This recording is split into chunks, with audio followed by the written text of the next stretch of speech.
Hello दोस्तों, आप सभी का स्वागत है मेरा यूट्यूब चैनल सुबह स्टडी पे। तो चलिए शुरू करते हैं आज के क्लास। आज हम लोग पढ़ेंगे जो साइंस स्पेशल पढ़ रहे हैं उसका अगला पार्ट।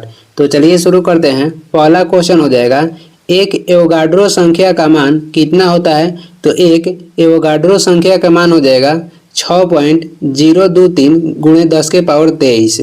6.023 गुणे 10 के पावर 23 होता है। 1 किलोवाट बराबर कितना होता है। तो 3.6 गुणे 10 के पावर 6 जूल होता है। पृथ्वी के द्रव्यमान कितना होता है। तो पृथ्वी के द्रव्यमान हो जाएगा 6 गुणे 10 के पावर 24 kg। 1 कूलम्ब आवेश बराबर होता है 6.24 गुणे 10 के पावर 18 इलेक्ट्रॉन। 6.24 गुणे 10 के पावर 18 इलेक्ट्रॉन होता है। 2 नंबर देखेंगे, दूरी मापने की सबसे बड़ी इकाई क्या है। तो दूरी मापने के सबसे बड़ा इकाई हो जाएगा पारसेक। एक पारसेक बराबर होता है 3.26 प्रकाश वर्ष, और मीटर में कहेगा तो 3.08 गुणे 10 के पावर 16 मीटर हो जाएगा। एक प्रकाश वर्ष बराबर होता है 9.46 गुणे 10 के पावर 15 मीटर। एम्पियर क्या है। तो एम्पियर ये विद्युत धारा की मापने वाला इकाई है। आगे देखेंगे, 3 नंबर क्वेश्चन हो जाएगा, एक प्रकाश वर्ष है तो एक प्रकाश क्या है। तो जो एक प्रकाश वर्ष है ये प्रकाश द्वारा निर्यात में एक वर्ष में तय की गई दूरी को प्रकाश वर्ष कहते हैं। और एक प्रकाश वर्ष बराबर होता है 9.46 गुणे 10 के पावर 15 मीटर।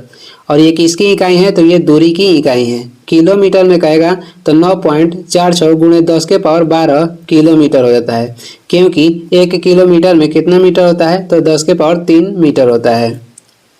4 नंबर हो जाएगा, 1 लीटर कितना गैलन के बराबर होता है। तो 1 लीटर 0.2642 गैलन के बराबर होता है। 1 लीटर जो है कितना गैलन के बराबर होता है। तो 0.2642 के बराबर होता है। और 1 गैलन में कितना लीटर होता है। तो 1 गैलन में अमेरिका से लीजिएगा, अमेरिका 1 गैलन के तो ये होता है 3.8 लीटर। और 1 ब्रिटिश गैलन बराबर होता है 4.5 लीटर। 1 अमेरिकी गैलन बराबर होता है 3.8 लीटर। 1 ब्रिटिश गैलन बराबर होता है 4.5 लीटर। 1 बैरल में कितना लीटर होता है। तो 1 बैरल में 159 लीटर होता है। 5 नंबर देखेंगे, 1 फर्मी में कितना मीटर होता है। तो 1 फर्मी में 10 के पावर -15 मीटर होता है। 1 पीको बराबर होता है 10 के पावर -12 मीटर। 1 एक्सा बराबर होता है 10 के पावर -18 मीटर। आगे देखेंगे, 6 नंबर क्वेश्चन हो जाएगा, लॉगरिथम के आविष्कारक कौन है। तो लॉगरिथम के आविष्कार किए थे जॉन नेपियर। लॉगरिथम का आविष्कार किसने किया था। जॉन नेपियर किए थे। वाल्टर हंट ने किसकी खोज की थी। तो वाल्टर हंट ने सेफ्टी पिन की खोज की थी। सेफ्टी लैंप के कहेगा तो हम्फ्री डेवी हो जाएंगे। 7 नंबर क्वेश्चन है, क्वांटम सिद्धांत के प्रतिपादक कौन थे। क्वांटम सिद्धांत के प्रतिपादक हो जाएंगे मैक्स प्लांक। इलेक्ट्रिक बल्ब के खोज कौन किए थे। तो एडिसन किए थे। गति के नियम किसने दिया था। न्यूटन दिए थे। आवेश के खोज किसने किया था। तो कूलम्ब किए थे। 8 नंबर हो जाएगा, वायुमंडल की आर्द्रता मापने वाला यंत्र कौन सा है। तो वायुमंडल की आर्द्रता मापते हैं हाइग्रोमीटर से। किससे। तो हाइग्रोमीटर से। अपेक्षित घनत्व किससे मापते हैं। अपेक्षित घनत्व मापा जाता है हाइड्रोमीटर से। पानी के नीचे कहेगा आवाज़ सुनने के लिए किसका प्रयोग करते हैं। तो हाइड्रोफोन का। आगे देख लेंगे, 9 नंबर क्वेश्चन हो जाएगा, 1 एंगस्ट्रॉम मात्रक बराबर होता है। तो 1 एंगस्ट्रॉम मात्रक बराबर होता है 10 के पावर -10 मीटर होता है। 1 एंगस्ट्रॉम बराबर होता है 10 के पावर -10 मीटर। सेंटीमीटर में कहेगा तो 10 के पावर -8 सेंटीमीटर हो जाएगा, क्योंकि 1 मीटर में 10 के पावर 2 सेंटीमीटर होता है। 10 नंबर देखेंगे, पृथ्वी के उपग्रह का कक्षीय वेग निर्भर करता है। तो पृथ्वी के उपग्रह के जो कक्षीय वेग निर्भर करता है ये कक्षा के त्रिज्या पर निर्भर करता है। पृथ्वी के उपग्रह का कक्षीय वेग निर्भर करता है तो कक्षा के त्रिज्या पर। पलायन वेग बराबर होता है कक्षीय वेग गुणे 2। पलायन वेग बराबर होता है 2 गुणे कक्षीय वेग। पृथ्वी के पलायन वेग होता है 11.2 किलोमीटर पर सेकेंड।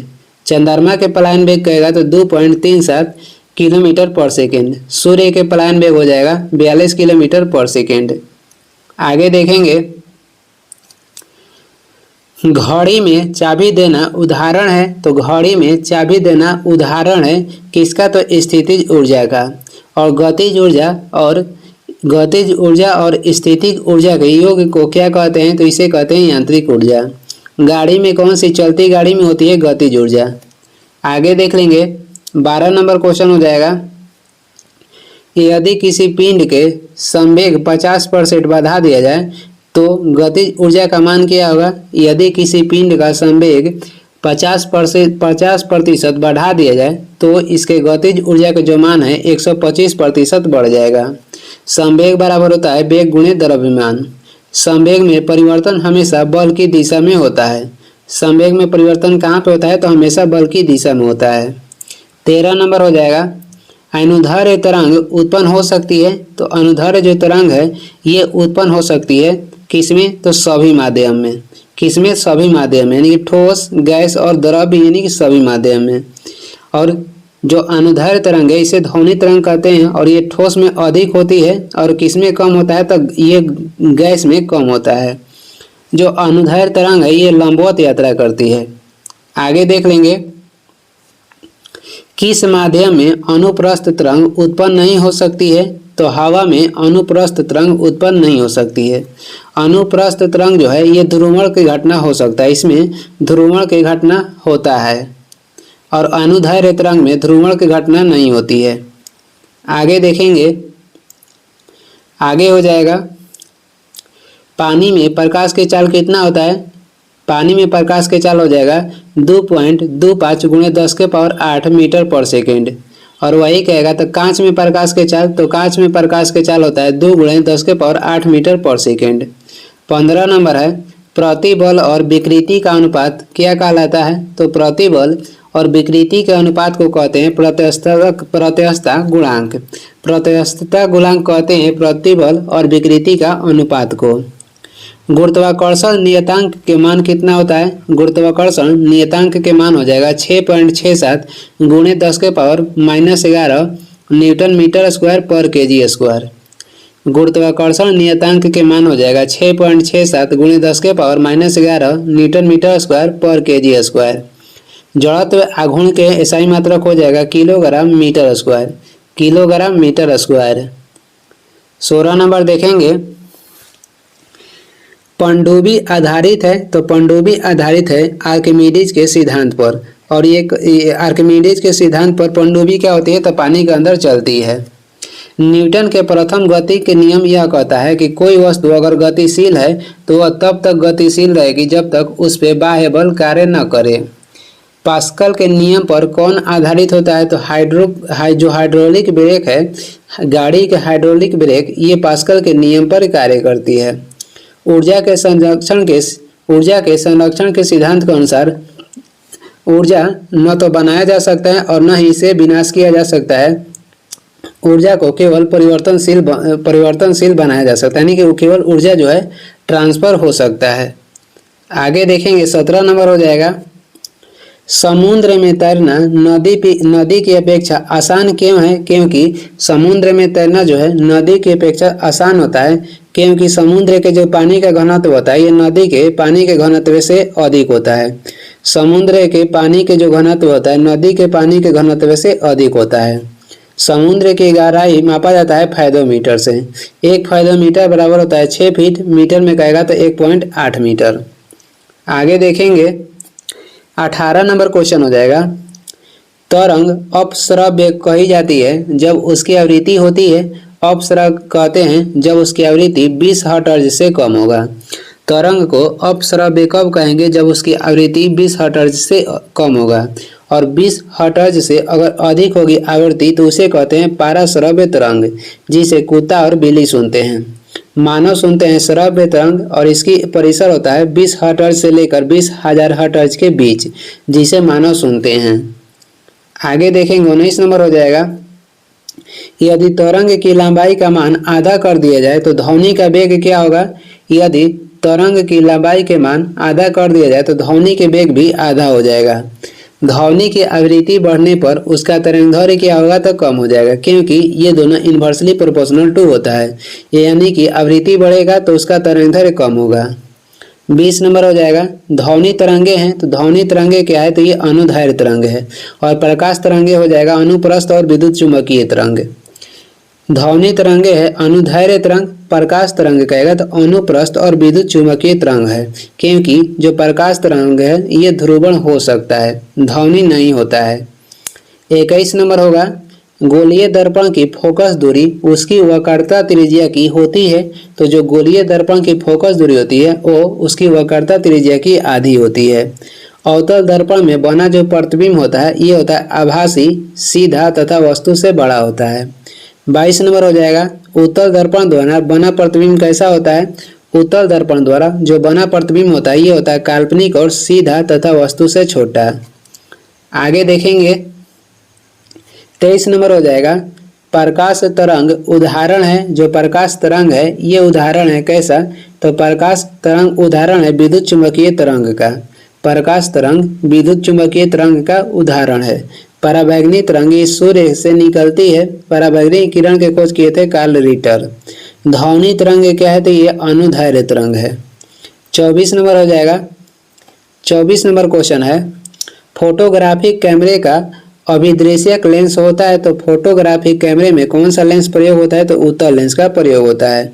फोटोग्राफी में फिक्सर के रूप में किसका प्रयोग होता है तो सोडियम थायोसल्फेट का। और फोटोग्राफी में सिंपल में कहेगा तो सिल्वर ब्रोमाइड का प्रयोग होता है, सिल्वर ब्रोमाइड का। आगे देखेंगे, आगे हो जाएगा,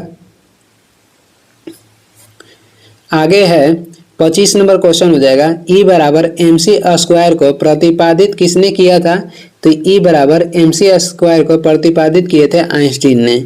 आइंस्टीन को प्रकाश के विद्युत प्रभाव के खोज के लिए 1921 में नोबेल पुरस्कार दिया गया था। भारत के आइंस्टीन कहेगा तो नागार्जुन को कहा जाता है। E बराबर mc² में E हो जाएगा समतुल्य ऊर्जा, m से हो जाएगा द्रव्यमान और c से हो जाएगा प्रकाश की गति। नाभिक के खोज किए थे रदरफोर्ड ने। परमाणु संरचना की खोज किसने किया था तो नील्स बोर किए थे। कुछ वन लाइनर लिखा हुआ क्वेश्चन देख लेते हैं। पानी में नमक मिलाने पर उसका क्वथनांक बढ़ जाता है एवं हिमांक क्या होता है तो घट जाता है। पानी में अगर नमक मिलाएंगे तो उसका क्वथनांक बढ़ता है और इसका हिमांक क्या हो जाता है घट जाता है। आकाश में बिजली चमकने से कौन सी गैस उत्पन्न होती है तो नाइट्रोजन ऑक्साइड। आगे देखेंगे, थोरियम का नाभिक को बदला जा सकता है। थोरियम के नाभिक को बदला जा सकता है तो इसे यूरेनियम में बदला जा सकता है। यूरेनियम का प्रयोग नाभिकीय रिएक्टर में ईंधन के रूप में करते हैं। भारत में थोरियम तत्व है इसका उत्पादन सबसे अधिक होता है और कहाँ पे तो केरल में। केरल के तट पे थोरियम के जो अयस्क मोनाजाइट सर्वाधिक मात्रा में मिलता है। प्लूटोनियम को क्या कहा जाता है तो इसे भय की धातु कहते हैं। रेडियम के खोज मैडम क्यूरी ने की थी। 27 नंबर हो जाएगा, सर्वाधिक आएगा समस्थानिक वाला तत्व कौन सा है तो पोलोनियम सर्वाधिक समस्थानिक वाला तत्व हो जाएगा जिसका समस्थानिक की संख्या 27 है। फ्यूज के पदार्थ का होना चाहिए, जो फ्यूज के पदार्थ होता है उसे कैसा होना चाहिए तो उसका प्रतिरोध होना चाहिए उच्च और गलनांक होना चाहिए निम्न। फ्यूज का पदार्थ होना चाहिए उसका प्रतिरोध उच्च होना चाहिए, गलनांक निम्न होना चाहिए। फ्यूज के तार बना होता है सीसा और टीना के मिश्रण के। 28 नंबर क्वेश्चन देखेंगे। 28 नंबर हो जाएगा, निम्न विद्युत चुंबकीय तरंगों में किसकी आवृत्ति अधिकतम होती है। निम्न विद्युत चुंबकीय तरंगों में किसकी आवृत्ति अधिकतम होता है तो ये गामा किरण के आवृत्ति अधिकतम होता है और इसका तरंगदैर्घ्य कम होता है। और रक्त किरण के खोज किसने किया था, विलियम हर्शेल किए थे।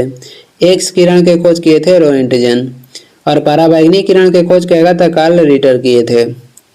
29 नंबर हो जाएगा, ऊर्जा का क्षय कम होता है तो ऊर्जा का जो क्षय है ये कम होता है प्रत्यावर्ती धारा में। प्रत्यावर्ती धारा में ऊर्जा के क्षय कम होता है। जो दिष्ट धारा है ये सदैव एक ही दिशा में क्या होता है, ये एक ही दिशा में बहता है। भारत में कहेगा, भारत में सबसे अधिक ऊर्जा का उत्पादन किससे होता है तो तापीय ऊर्जा से अधिक होता है। आगे देखेंगे, आगे हो जाएगा, ट्रांसफार्मर किस सिद्धांत पर आधारित है? जो ट्रांसफार्मर है ये आधारित है चुंबकीय प्रेरण के सिद्धांत पे। चुंबकीय प्रेरण के सिद्धांत पे ट्रांसफार्मर आधारित है। विद्युत चुंबकीय प्रेरण की खोज किसने किया था? विद्युत चुंबकीय प्रेरण के खोज किए थे माइकल फैराडे। और ट्रांसफार्मर के कार्य कहेगा तो इसे वोल्टेज को कम या ज़्यादा करने के लिए प्रयोग किया जाता है। ऊंचे वोल्टेज को कम या ज़्यादा करने के लिए ट्रांसफार्मर का प्रयोग होता है। 31 नंबर हो जाएगा, घरेलू प्रकाश के लिए प्रयुक्त लैंप किस क्रम में जोड़े जाते हैं?